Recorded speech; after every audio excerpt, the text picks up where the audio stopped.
হাড়ি ভাঙা আমের নামকরণটা কিভাবে হলো এবং আপনি কিভাবে জানলেন এই বিষয়টা একটু বিস্তারিত বলবেন। 2003 সাল থেকে গাছের ব্যবসায় জড়িত। আমার নিজামপুর বাজারের পাশেই নার্সারি আছে।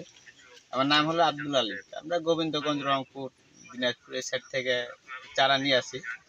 আসলে হাড়ি ভাঙা নামকরণটাই হয়েছিল, যে লোক আমটা গাছটা লাগাইছিল উনি একজন ছিল কৃষক।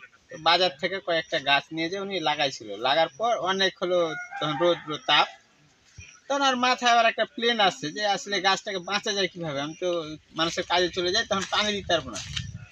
গাছ লাগিয়ে একটা বাঁশের ওই ফেলা করে গাছের ওপরে একটা হাঁড়ি আবার টাঙিয়ে দিয়েছে, দিয়ে একটু ফুটা করে দিয়েছে। ওখানে পানি লোড করে দিয়ে চলে যায়, ওই পানি টস টস টস টস করে গাছে পড়ে, গাছ জীবিত থাকবে। ওই জন্য মানুষজন আর পাগলা, আমি দেখতে দেখতে একদিন হাঁড়িটা কিন্তু দিয়েছে ভাঙে, দিয়ে হাঁড়ি ভাঙার নামকরণটা হয়েছে উনার নামে, যে হাঁড়ি ভাঙা আম এসেছে এভাবে। তাই?